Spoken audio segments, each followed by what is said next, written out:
Turma, para finalizar hoje, a gente vai falar sobre sentença, né? E vamos falar sobre sentença e coisa julgada, tá? Então, para a gente entender o que é sentença, a gente tem que entender que hoje o processo ele encontra-se em fases, tá? Então tem a fase de conhecimento, que é desde a inicial, que é a fase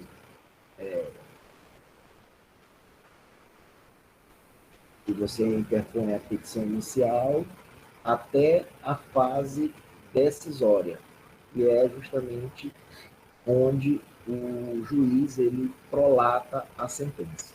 Tá? Então, na realidade, hoje, a gente não pode mais colocar a definição de sentença como a decisão que põe fim ao processo. Na realidade, ela não põe fim ao processo, ela põe fim a uma fase do processo, tá? Que é a fase do conhecimento. Então, tem a fase inicial, aí tem a fase postulatória, aí tem a fase instrutória e a fase decisória, que é justamente a, a, a da sentença. Tá? E hoje, como a gente verificou, essa decisão pode se dar no meio do processo, tá? Uma decisão de mérito, e a outra no final da fase de conhecimento. Porque uma, não há necessidade de ter a fase de instrução, não há necessidade de ter uma audiência de instrução e julgamento, enquanto a outra, há necessidade de ter uma audiência para colher depoimento das partes, para ouvir as testemunhas, e, quiçá, ouvir perito, né, para que o juiz tenha condições de proferir a decisão dele.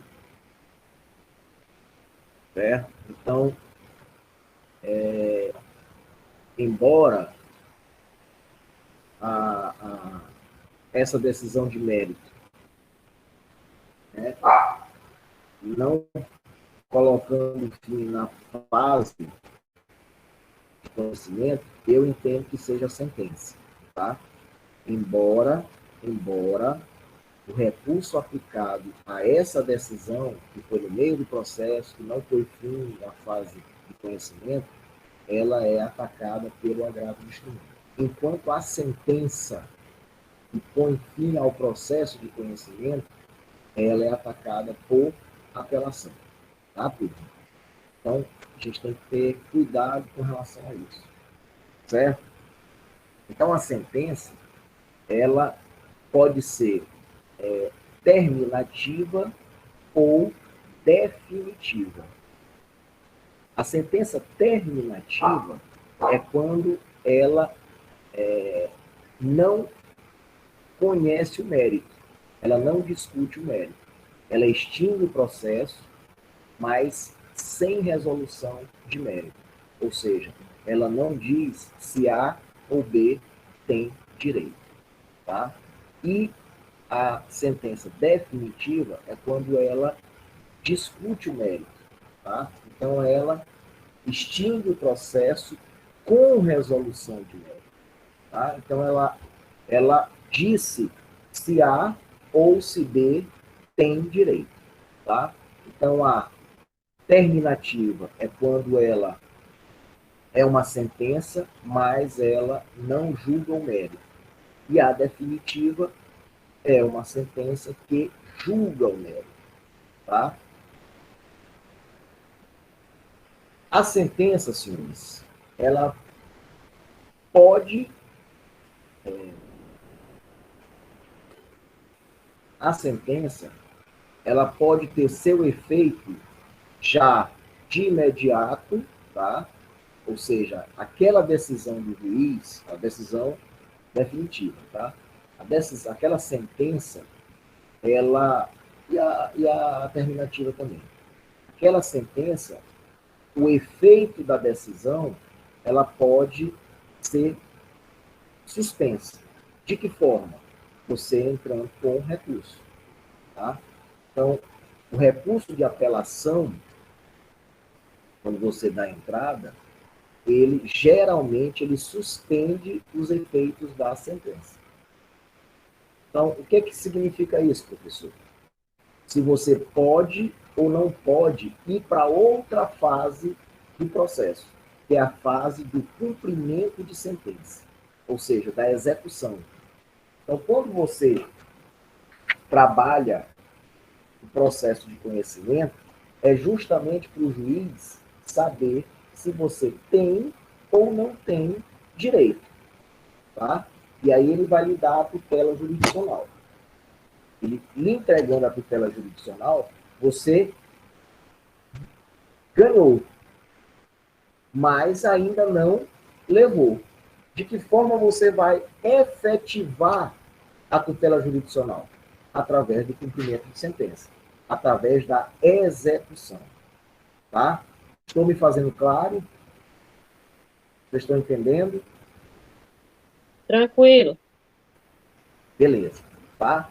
Então, na sentença, o artigo começa com 485 e depois a gente vai no 487. O 485, ele fala das situações onde o juiz sentencia, mas sem resolução de mérito. Ou seja, ele não te dá o mérito, ele não decide o mérito. Já na 487, ele já te dá o mérito. Tá? Então, o 485 ele diz assim: o juiz não resolverá o mérito, tá? Então é sem resolução de mérito.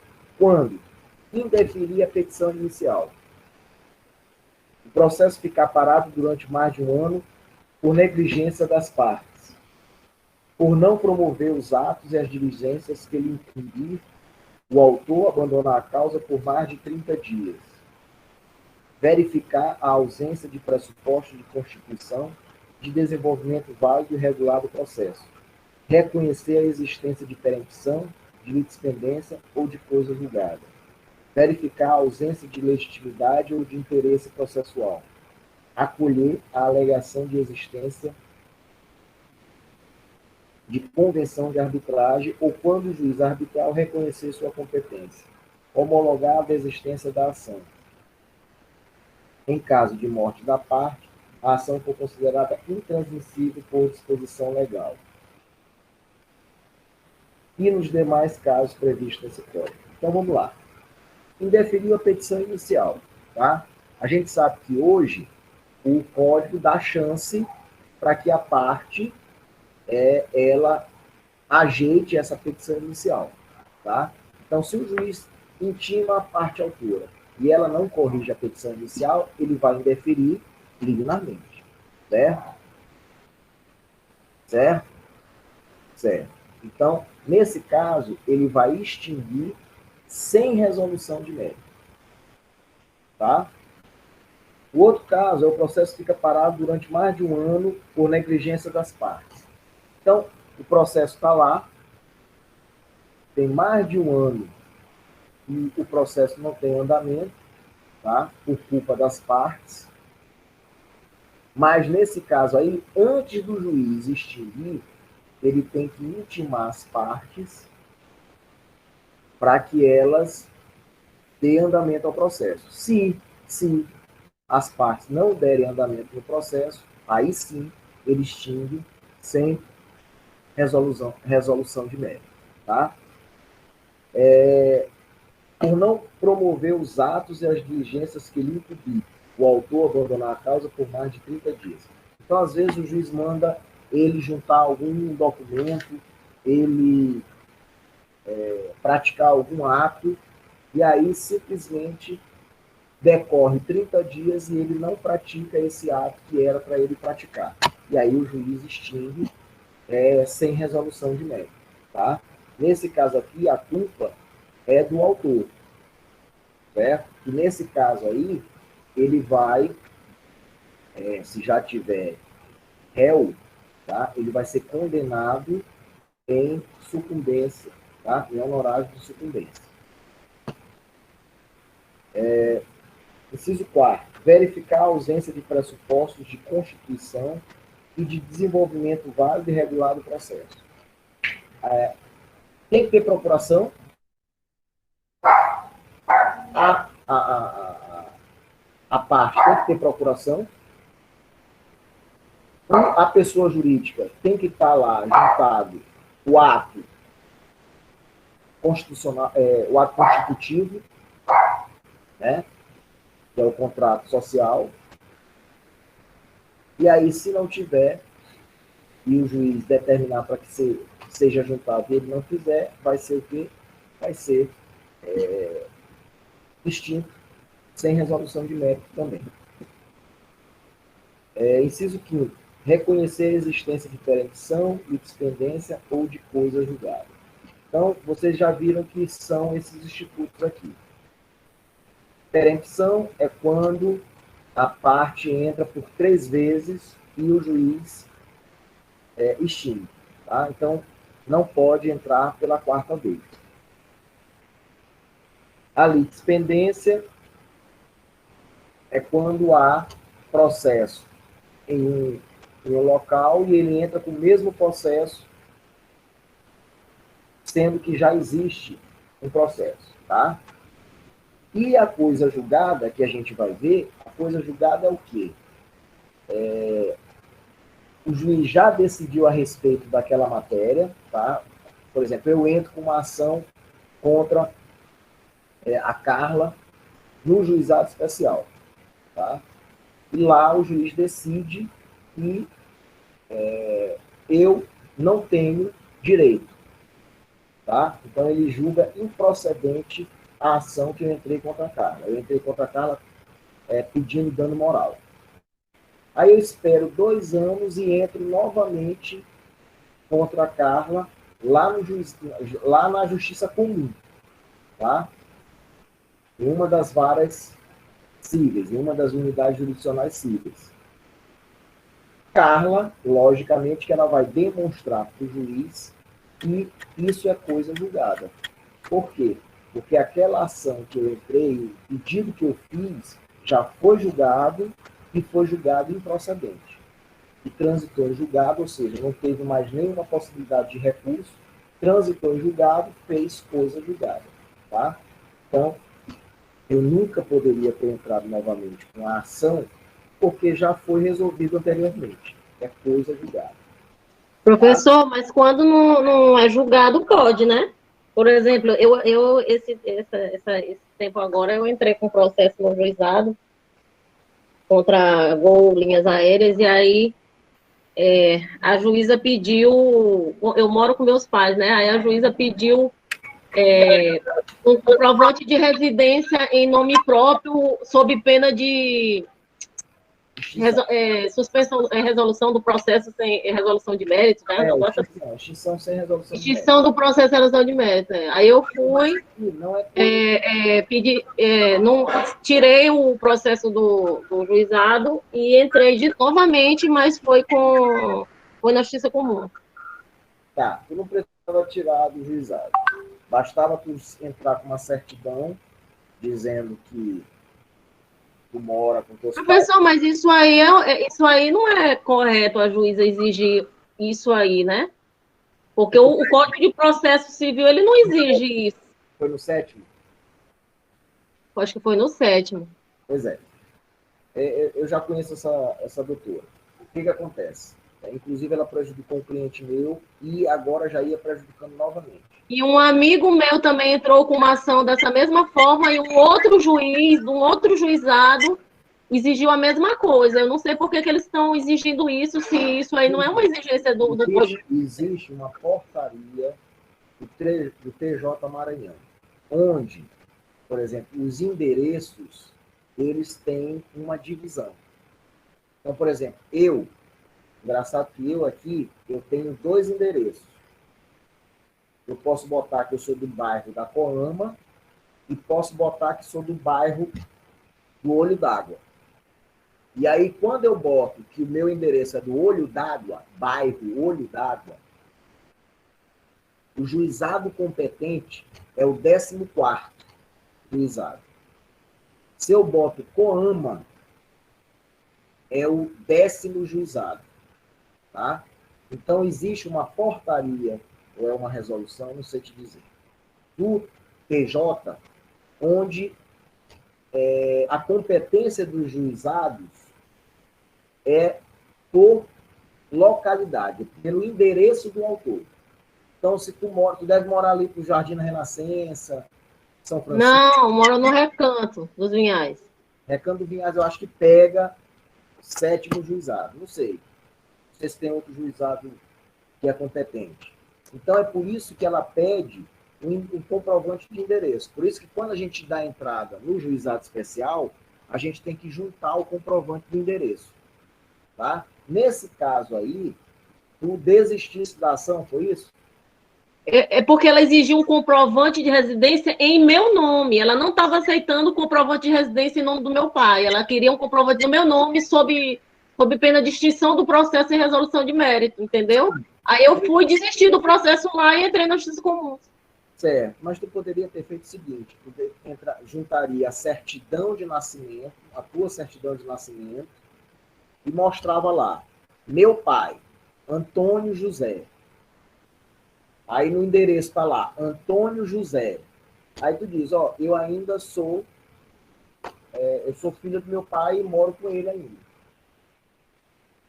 Eu sei. Aí, mas assim, como meu pai é advogado, ele disse, olha, vamos sair do juizado. Porque assim, ele disse que ele não gosta muito de entrar em ação no juizado. Aí ele disse, eu vou preferir entrar na justiça comum.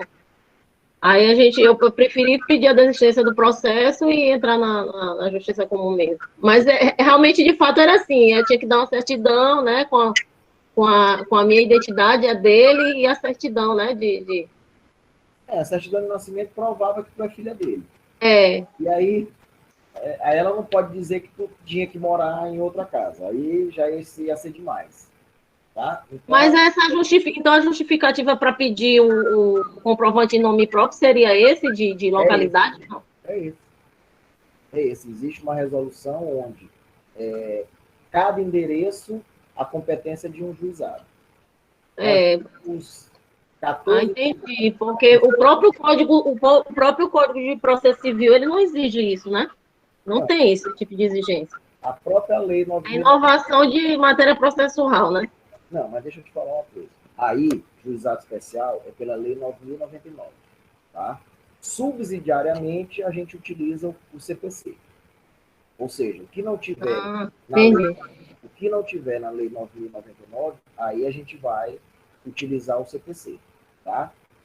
Nesse caso aí, existe uma resolução que eu também não concordo, porque lei federal não é maior, né, tem mais força do que resolução, do que portaria, Sim. do tribunal. Só que não tem jeito, tá? Parece que o FENARGE já decidiu que é assim, então não tem como, tá? Agora, esse teu caso é o seguinte, tu desististe, ela extinguiu, ela teve que extinguir. Foi isso aí. Extinguiu sem resolução de mérito, e aí... Sim.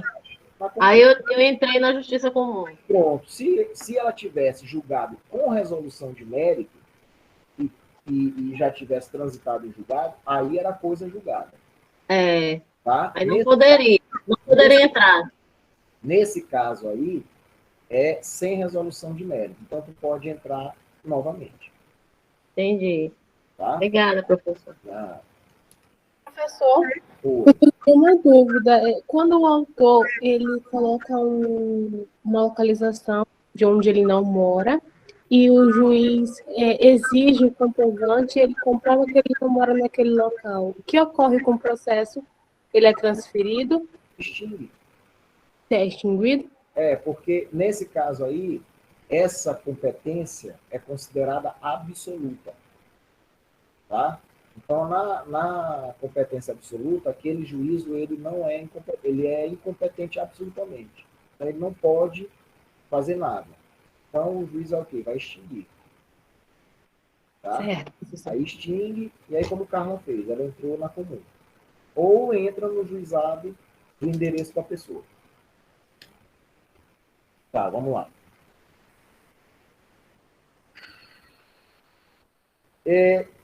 Verificar uma das condições, sem as condições da a ausência das condições da ação, que é legitimidade e interesse. Então, se não tem legitimidade, se não tem interesse, o juiz julga extingue sem resolução de mérito. Tá? Acolher a alegação de existência de convenção de arbitragem ou quando o juízo arbitral reconhece sua competência. Da mesma forma, se já existia antes de entrar com a ação uma convenção de arbitragem entre as partes, não há por que entrar na justiça comum. Por conta disso, extingue sem resolução de mérito. Tá? Homologar a desistência da ação. Então, foi o que Carla fez. Ela pediu a desistência, tá? Desistiu da ação e o juiz, por sentença, a juíza, por sentença, ela extinguiu sem resolução de mérito. Ok? E aí, Carla pôde novamente ajuizar a ação, no caso agora na Justiça Comum, onde independe de endereço. Tá? Só depende da matéria. Só depende da matéria. No caso dela aí, a gente vê que é uma matéria cível. Uma matéria que é por conta de passagem, alguma coisa assim, então é na cível. Diga lá, Otávio. Danos morais. Pronto. Contra a empresa de avião, né? Essa É, desistência da ação, ela afeta a pessoa que entrou em algum sentido? Tipo, quando ela vai ajuizar novamente, ela fica meio que, digamos, com a imagem manchada porque ela desistiu da ação no primeiro momento? Não. Pode ser por vários motivos. Agora mesmo, ó, eu entrei com uma ação e aí eu acabei desistindo. Por quê? Porque o meu cliente diz assim, doutor, o senhor já entrou? Eu digo já. Desista, porque eu estou tentando fazer acordo aqui e parece que vai dar certo o acordo. Um acordo extrajudicial. Aí eu digo, beleza. Aí desisti. Aí ele veio com a conversa, doutor, olha, a gente não conseguiu fazer acordo, não sei o quê. Aí eu digo, não, tudo bem. Aí entrei novamente, tá? Só que nesse caso aí, como eu já havia ajuizado a ação, já tinha sido distribuído para uma determinada unidade jurisdicional, tá? Aquela unidade jurisdicional, ela se tornou pré-venta, tá? Então, eu entrei novamente com a ação, foi para a mesma unidade jurisdicional, tá? Já é automático, certo? Porque senão fica muito legal.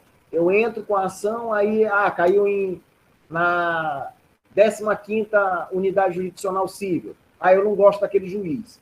Então vamos desistir para entrar novamente. Aí, agora caiu na unidade jurisdicional que eu gosto. Então vamos deixar, tá? Então, justamente para não ter isso, para não ter essa burla, né, de distribuição, que você dá a entrada, caiu na 15ª, se você desistir, entrar novamente, vai cair na 15ª. Se você desistir novamente, vai cair na 15ª. Tá? Então, se torna pré-vento aquele juízo. Tá? Agora não tem mancha nenhuma. Pode desistir, sem problema nenhum. Tá? professor, mas antes acontecia isso, né? Quando não existia essa distribuição eletrônica, Não. as pessoas ficavam fazendo esse tipo de coisa para cair numa vara. Mas dava para a Secretaria de Distribuição verificar. Entendeu? Dava para ser verificado. De certa forma, dava para ver. Entendeu? Bastava a Secretaria pesquisar. Mas eles não pesquisaram. Mas muito advogado fazia isso. Não é interessante, tá bom? Parágrafo primeiro. Nas hipóteses descritas nos incisos 2º e 3º, tá? A parte será intimada, é o que eu tinha dito para vocês. A parte será intimada pessoalmente. Então, o que significa isso? Não é por advogado. A parte ela vai ser intimada pessoalmente, ou seja, vai chegar uma intimação para ela, por AR, por oficial de justiça, mas vai chegar para ela, para a parte, certo? E aí, ela vai ter 5 dias para se manifestar.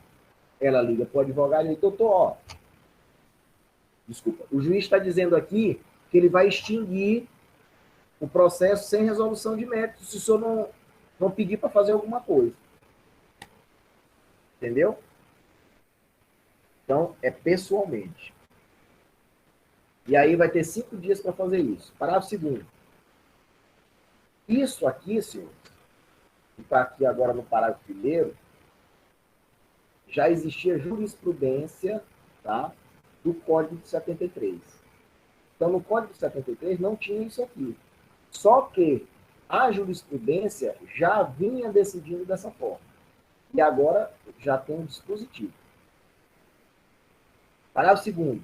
No caso do parágrafo 1º, quanto ao inciso 2º, as partes pagarão proporcionalmente as custas e, quanto ao inciso 3º, o autor será condenado ao pagamento das despesas e dos honorários de advogado. É o que eu tinha dito para vocês. No inciso 3º, está falando de autor. No inciso 2º, está falando de partes. Então, autor e réu, que deixa o processo sem movimento por mais de um ano. Nesse caso aí, vai ser rachado. No caso do inciso 3º, que é o autor, ele que vai pagar as custas e os honorários advocatícios. Parágrafo 3º. O juiz conhecerá de ofício a matéria constante do inciso 4º, 5º, 6º e 9º, em qualquer tempo e grau de jurisdição, enquanto não ocorrer o trânsito em julgado. Tá? Então, o quarto, o que é? Ausência de pressupostos, legitimidade e... pressupostos de constituição e de desenvolvimento válido e regular do processo. Então, o próprio juiz de ofício ele pode verificar isso. O quinto é preempção, litispendência e coisa julgada. O sexto é ausência de condições da ação. E o nono é em caso de morte da parte e a ação for considerada intransmissível por disposição legal. Então, no caso de divórcio, tá? Então, o divórcio é intransmissível. Né? Alimentos é intransmissível. Certo?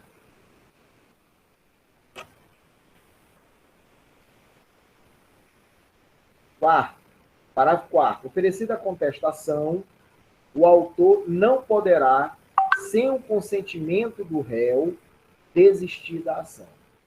Então, senhores, importante, com relação à resposta do réu. Então, o autor dá entrada na ação, tá?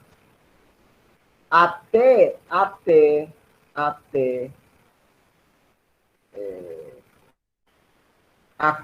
a contestação, até oferecida a contestação, o autor pode desistir. Tá? Agora, se já foi apresentada a contestação, se o autor quiser desistir, ele tem que ter a autorização, tem que ter o consentimento do réu. Tá? Para desistir da ação. Parágrafo 5º. A desistência da ação pode ser apresentada até a sentença.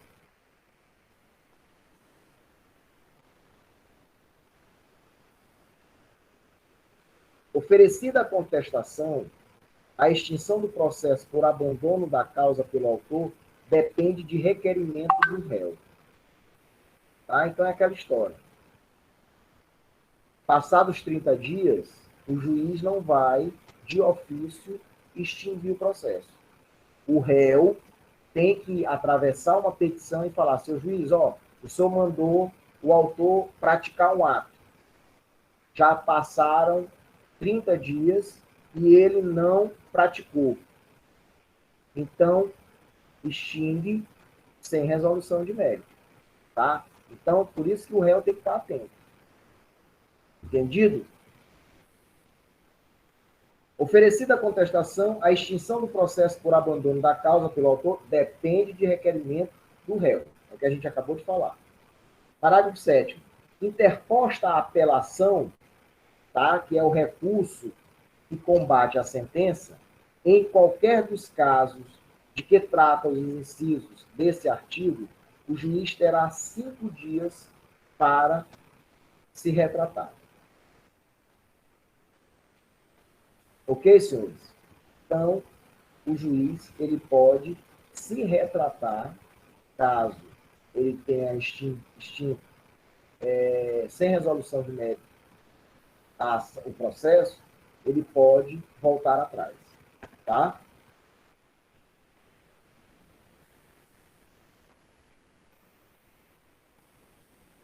§ 486. O pronunciamento judicial que não resolve o mérito não obsta a que a parte proponha de novo a ação. Foi isso que Carla fez. Tá? No caso de Carla, ela pediu a desistência da ação.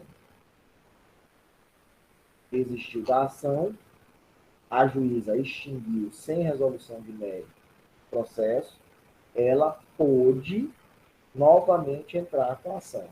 Se fosse com resolução de mérito, não podia. Por quê? Porque era coisa julgada. Ok? Beleza? Parágrafo 1º. No caso de extinção em relação à litispendência e nos casos dos incisos 1º, 4º, 6º e 7º do artigo 485, a propositura da nova ação depende da correção do vício que levou à sentença sem resolução de mérito. Lógico. Tá? Tem que ajeitar o que fez o juiz extinguir sem resolução de mérito. Porque se ele não ajeitar o vício, novamente vai extinguir sem resolução de mérito. Tá? Outra coisa, se teve condenação em custas processuais, primeiro tem que pagar as custas processuais para depois entrar com a ação. Tá? O pagamento das custas processuais que a parte foi condenada, no caso do inciso 2º e inciso 3º, tá? Ela vai ter que pagar para entrar com a nova ação. Tá? É mais um requisito para entrar com a ação.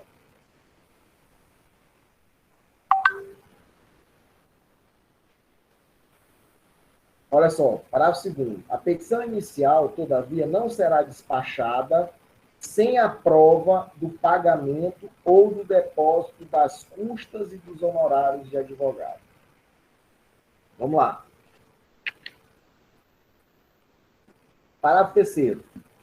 Se o autor der causa por 3 vezes a sentença fundada em abandono da causa, não poderá propor nova ação contra o réu com o mesmo objeto. Fique salvada, entretanto, a possibilidade de alegar em defesa o seu direito. Tá? O que é isso aí? Litispendência. Ou perempção. Tá? Perempção ou litispendência.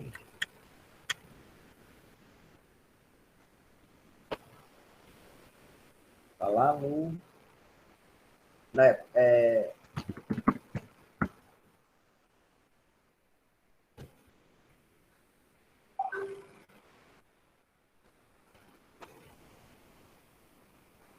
Pronto. É perempção. Tá?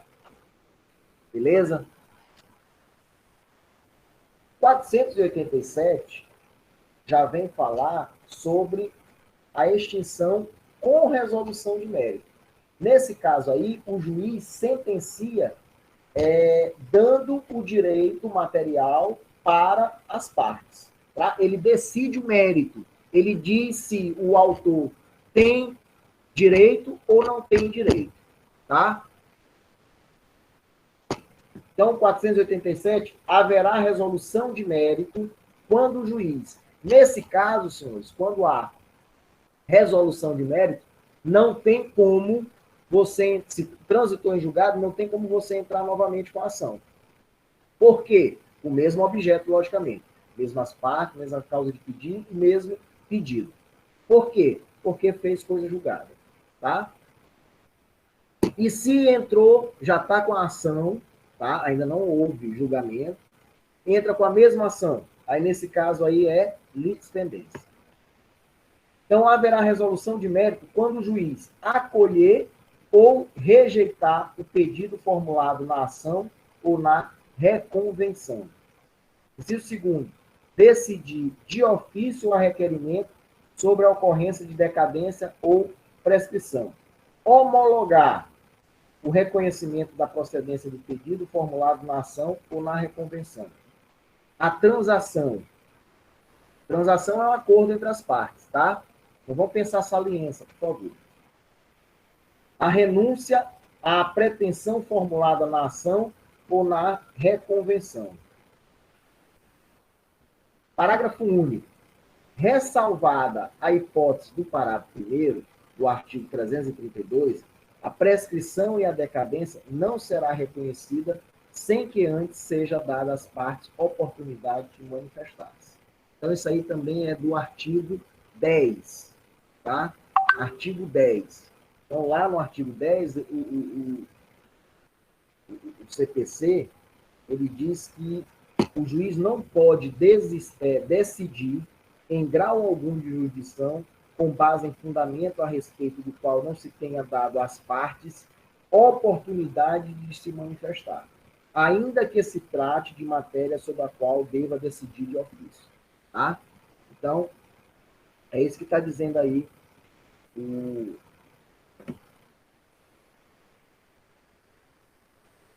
parágrafo 1. Tá? 488. Desde que possível, o juiz resolverá o mérito sempre que a decisão for favorável à parte a quem aproveitaria eventual pronunciamento nos termos do artigo 485. Então, o que acontece? Ele vai extinguir sem resolução de mérito. Mas ele está vendo que o autor tem condições de ganhar, então ele vai fazer tudo para decidir o mérito. Tá? Então, desde que possível, o juiz resolverá o mérito sempre que a decisão for favorável à parte a quem aproveitaria eventual pronunciamento nos termos do artigo 485. Tá? Beleza?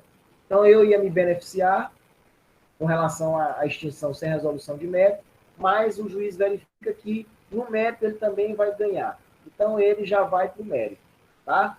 Senhores, vamos 3 horas aqui, vamos dar um intervalozinho, daqui a pouco eu volto, tá? Para a gente falar dos elementos e dos efeitos da sentença. Tá? E aí a gente finaliza com relação à sentença e eu falo só de coisa julgada que a gente já, na realidade, já falou. Tá? Vamos lá, para a gente encerrar nossa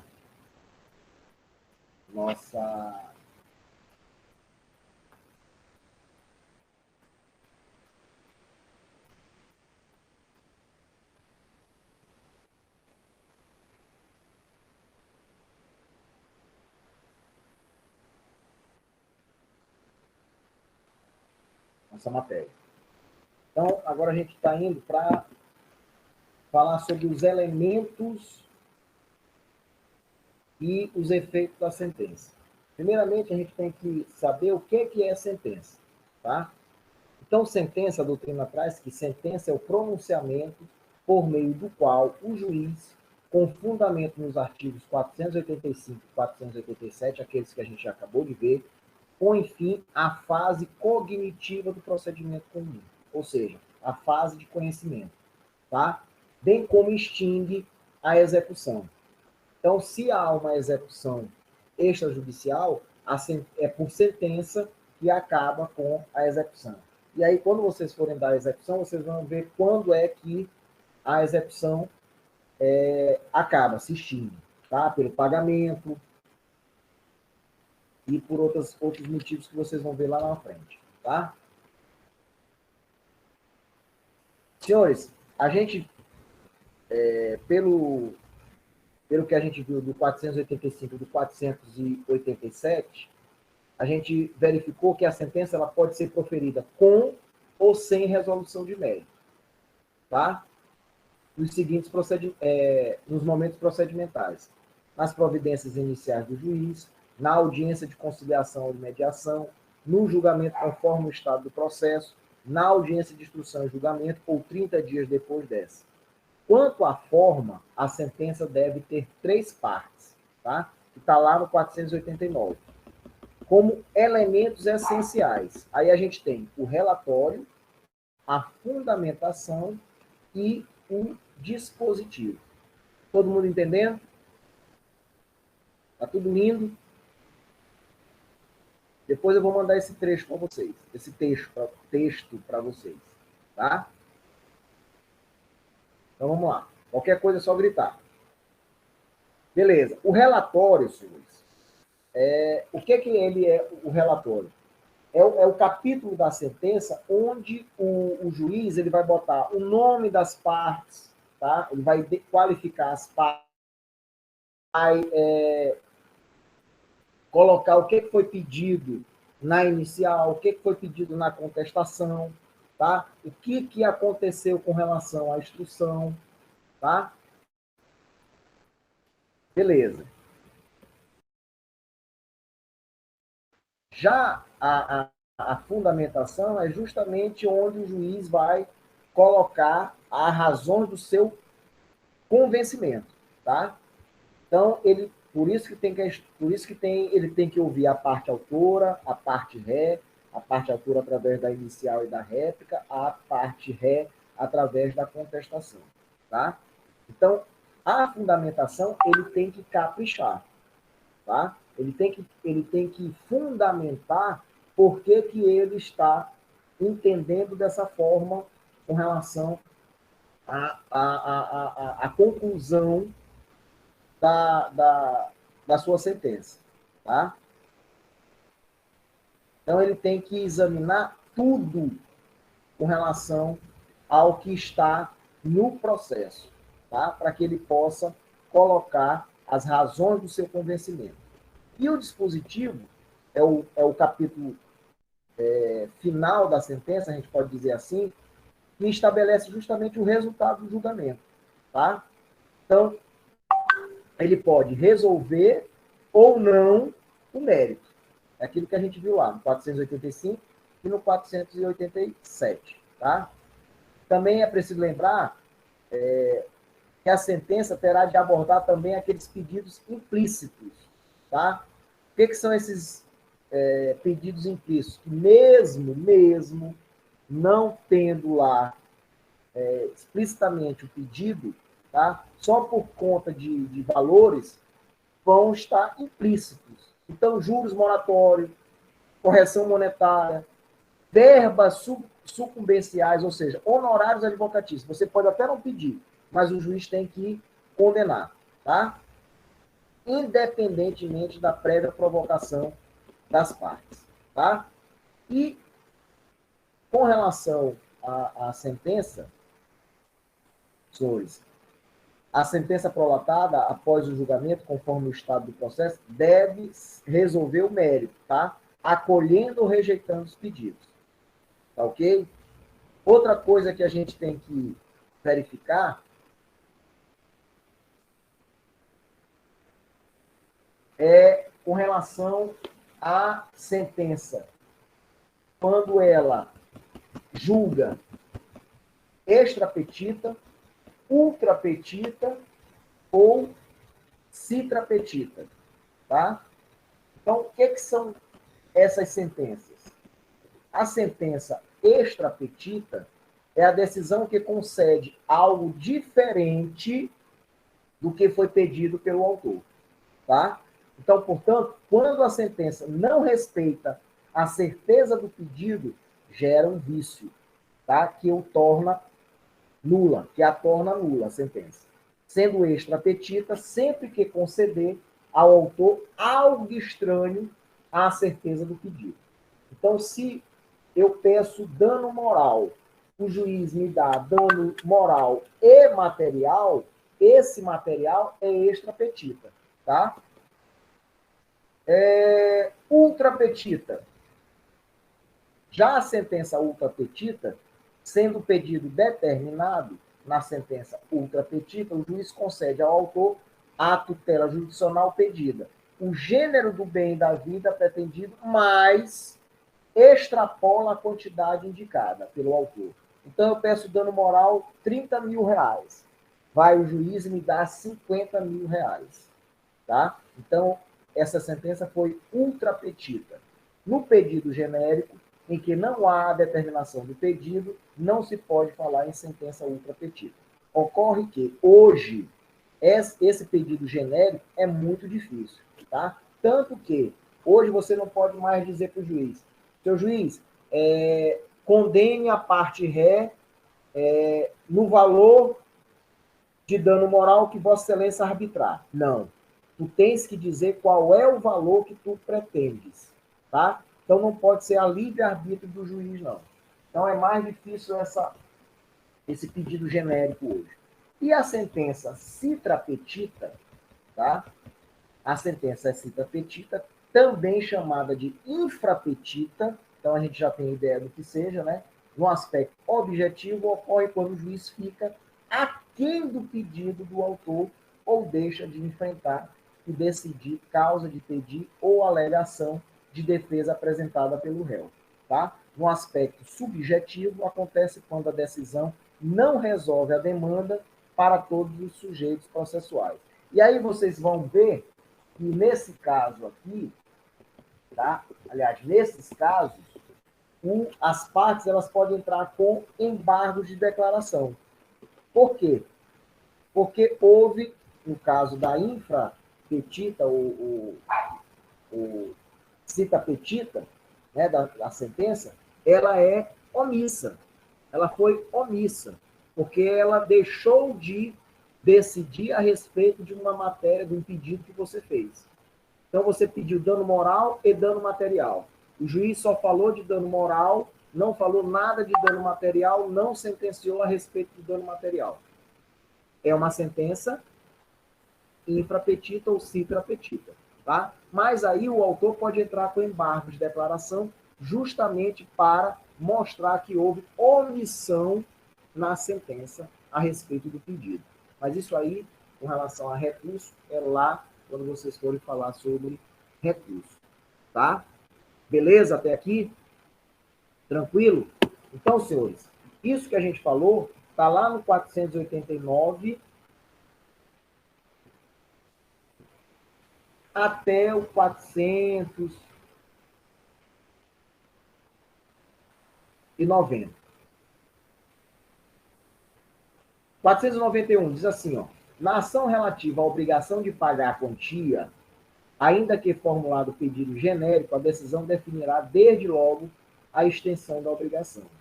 O índice de correção monetária, a taxa de juros, o termo inicial de ambos e a periodicidade da capitalização dos juros, se for o caso, salvo quando não for possível determinar de modo definitivo o montante devido.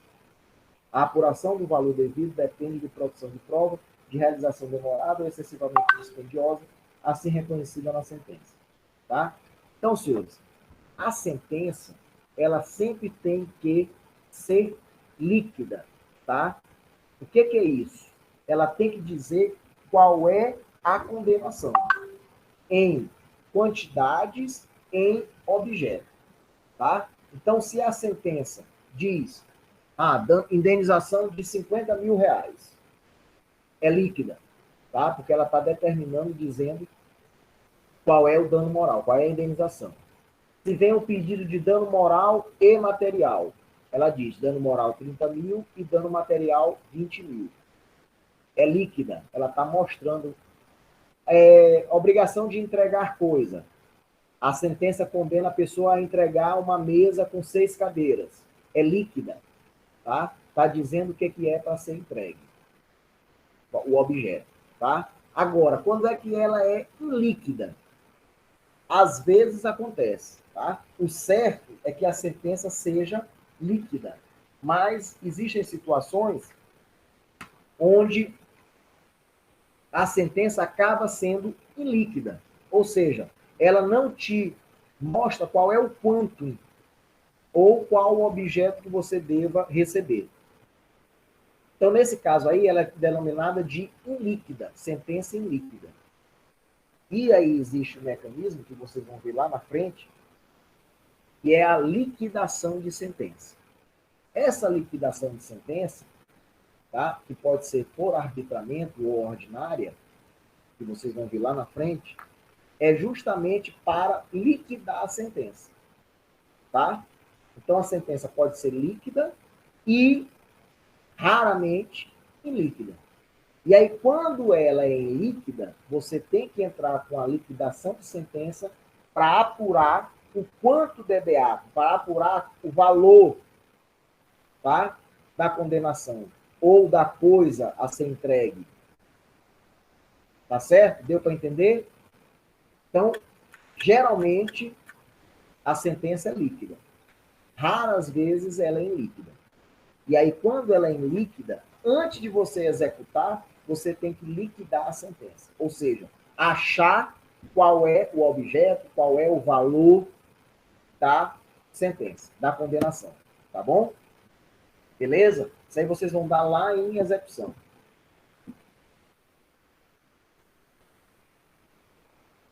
492 é o que a gente acabou de falar. Sentença extrapetita, ultrapetita e sintrapetita. Tá?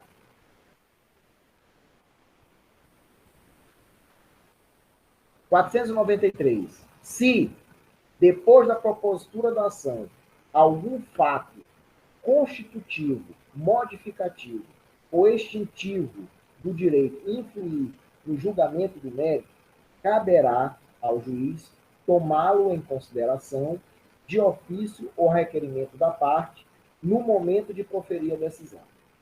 Parágrafo único. Se constatar de ofício o fato novo, o juiz ouvirá as partes sobre eles antes de decidir. Publicada a sentença, o juiz só poderá alterá-la para corrigir-lhe de ofício ou a requerimento da parte inexatidões materiais ou erros de cálculo. Tá? Às vezes, o juiz, lá no relatório, ele coloca o nome da pessoa de forma errada. Tá? Bota lá R$ 3.000 e escreve R$ 3.000.000. Então, a parte pode atravessar uma petição e falar, ó, seu juiz, houve erro material, tá? Ou erros de cálculo. Ou então, por meios de embargos de declaração, que eu disse para vocês. No caso da citrapetita, né, ou infrapetita, que ele deixou de dar o que você pediu, você pode entrar com embargo de declaração, tá? É uma forma de modificar a sentença.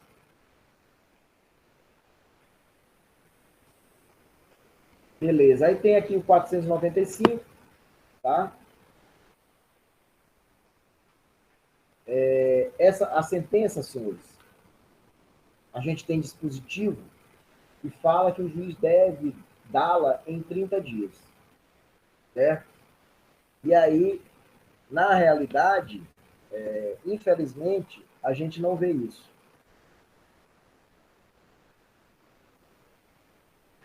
Tá ok?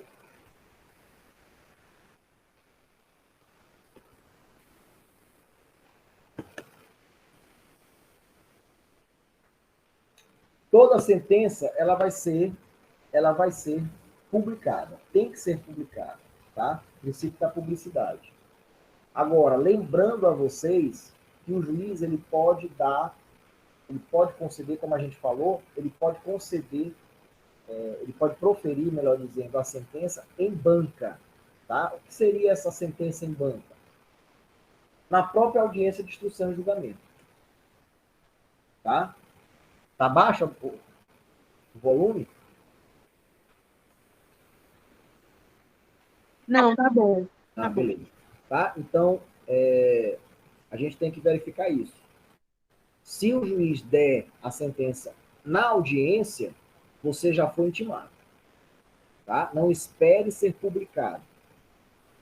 Já está correndo o prazo para você, se você não gostou da sentença, você recorrer. Tá? Então, a gente tem que ter cuidado com isso. Outra coisa que é novidade no 2015 que a sentença ela pode ser dada a sentença de mérito, né? Em parte, né? Que é aquela situação que eu falei para vocês, onde o juiz não há mais necessidade de produzir prova, ele já julga aquele pedido, e o outro pedido que há necessidade de prova, ele faz a instrução. Tá? Beleza? O que mais? E coisa julgada, senhores. É o que eu disse para vocês. O que é coisa julgada? É dada uma sentença. Tá? Enquanto a parte estiver recorrendo, tá? Aquela decisão não transita em julgado. Ou seja, ela não se torna imutável. Ela pode ser modificada por um recurso. Tá? Então, enquanto a sentença tiver recurso com relação àquela decisão, tá? Ela não transita em julgado. A partir do momento que não há mais possibilidade de interpor recurso ou a parte não interpôs mais recurso, aquela decisão transita em julgado. Transitada em julgado, ela faz coisa julgada. Ou seja, ela se torna imutável. Tá? E aí, vocês vão ver lá na parte de recurso, a ação rescisória. A ação rescisória. Tá? Mas isso aí é outra história. Eu não vou falar da ação rescisória, senão a cabecinha de vocês pode explodir. Tá? Então, isso aí vocês vão ver lá na parte de recurso. Rezem para não ser erro. Tá bom? Então, meus amores, alguma pergunta? Por que, professor? Por enquanto, não. Rezar para não ser o senhor, porque Não, só... Estou brincando. Vocês estão me aguentando já há muito tempo. Vamos lá. Outra coisa. Qual é a matéria com relação à prova que a gente vai escolher? Os dois tipos de prova que a gente vai botar na nossa avaliação. Pessoal, você está falando do tipo de prova presente no Código de Processo Civil? É. Porque eu gostaria de indicar a prova documental. Eu acho que ela é boa. Certo. Pronto. E aí, turma, o que vocês acham?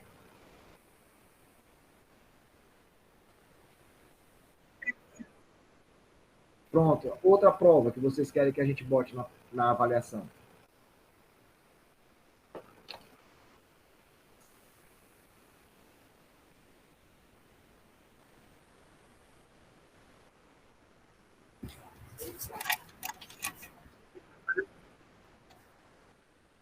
Eu também estou bem. Tem entre prova testemunhal ou a pericial. Vamos fazer assim, para facilitar para vocês. Fica documental e testemunhal e pericial, tá? Vocês fazem como o complemento, o trabalho complementar para a avaliação. O que é que vocês acham? Pode ser. Como é que vai ser esse trabalho, professor? Não, esse trabalho vocês vão falar o que é prova pericial, qual é o procedimento da prova pericial. É isso que eu quero que vocês me falem. Tá? Eu não gostei, mas nada a relatar. Por que você não gostou? Diga aí pra gente. Eu sou mais audiência de conciliação, mediação, contestação, aquela coisa toda. Eu gostei mais, eu aprendi mais, mas pode ser prova mesmo. Isso aí vai cair. Mas botou a prova, é prova documental, testemunhal, pericial. Não, a audiência de instrução é uma coisa. Isso aí está dentro da matéria. Tá? Ó, ok. Tem resposta do réu, aí depois da resposta do réu tem audiência de instrução e julgamento, aí depois tem sentença, tá? E coisa julgada. Prova, a gente vai, que está dentro da audiência de instrução e julgamento, a gente vai falar só de documental e testemunhal, é isso?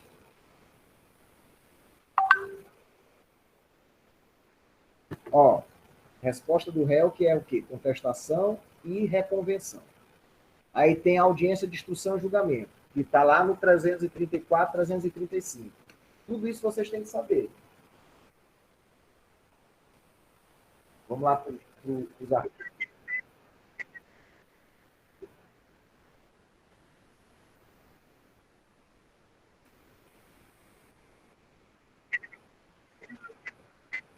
Ó, a nossa prova. Professor, resposta do réu, não é isso? Aí que é contestação e reconvenção. Aí tem audiência de instrução e julgamento. Dentro da audiência de instrução e julgamento tem a prova documental e testemunhal, não é isso? Tá, a gente vai do 332, a nossa prova. 332, aí pega isso aí tudinho. Audiência de instrução, provas. Aí provas, que começa no 369, de provas, só vai cair documental e testemunhal. Tá?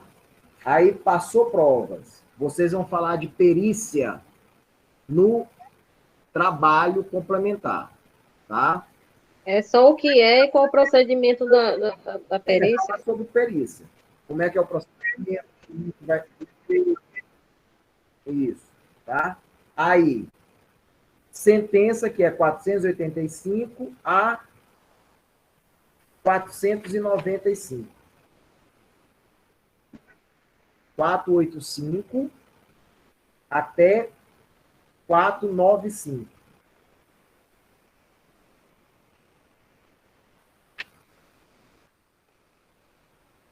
E aí, coisa julgada. 502 a 508. Gente, depois coloque no grupo, por favor, porque eu tô boiando aqui, tô mais perdida que piolho em cabeça de gente. Então, vamos lá. Ó, dentro disso aí, começa no artigo 332, tá? Aí chega em provas, que é 369, não é isso? Começa a prova. Isso, 369 é prova. Só que dentro de provas, vocês só vão estudar para prova, para avaliação, prova documental e prova testemunhal. Só essas duas provas que vocês vão estudar para avaliação. Aí vocês também têm que estudar para avaliação do artigo 485 a 495 e os artigos 502 a 508. Perfeito? Tá? E o nosso trabalho complementar é vocês falarem sobre perícia. Só perícia, tá? Falar tudo sobre perícia. O que é perícia? Por que ocorre a perícia? Qual é o procedimento da perícia? Tá? Beleza? Outra coisa, esse trabalho aí, tá? Que é a avaliação complementar, eu vou abrir para vocês botarem na plataforma, e só pode ser através da plataforma, viu, turma? 3 dias antes da avaliação e 3 dias depois da avaliação. Então, vocês vão ter 6 dias para juntar esse trabalho complementar. Tá? Eu vou possibilitar que vocês façam a juntada na plataforma 3 dias antes da prova e 3 dias depois. Tá? Beleza? Beleza.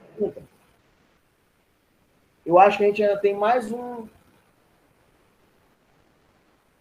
Eu vou botar essas coisas que a gente falou hoje, tá? É convenção, contestação, audiência de instrução, sentença, tudo lá na plataforma para vocês, tá? Através de hoje, daqui a pouco. Mais alguma coisa? Então, professor, o assunto do trabalho é perícia, não seria o assunto que o senhor explicou, né? Prova pericial. É a mesma. É a mesma coisa? É. Ah, tá. Ok. É a mesma coisa. Ela começou lindo. Só para a gente ter uma base, então. Ela começou lindo de gentil. E só? Eu já expliquei o que vocês vão fazer no trabalho. Coisa maravilhosa. Que dia é a nossa prova? É 7 ou é 9? Beleza, então a gente tem o dia 2. Que não tem prova também, não tem prova dia 2? Não, né? Então, dia 2, a gente faz aquela revisaça. Tá? Agora, a revisão não é o professor vir para cá e ficar repetindo a matéria. Não. Professor, o que é isso? Professor, me explica isso. Professor, dá para o senhor falar novamente daquilo? Me explique melhor isso aqui. Tá? Então, tragam as dúvidas para que a gente possa conversar. Senão, não é revisaço. Tá? Beleza? Então, meus O alunos... professor, falando de revisão, eu já revisei essa matéria. Ixi, então deve estar tinindo, hein? É porque eu quero revisar todas as matérias, aí eu já comecei a revisar. Beleza, então, mas dia 2 aí tu já... Tchau, professor. Oi? Tchau. Vou ter que sair agora. Comeu chocolate agora, já comeu chocolate, agora vai pro sanduíche. Tá, meu amor, obrigado. Não, a aula terminou, finalizou. Então, turma, dia 2 é só pra gente fazer a revisão, tá bom? Ah, beleza, professor. Boa tarde. Obrigado, boa tarde, beijo no coração e se cuidem, tá? Valeu.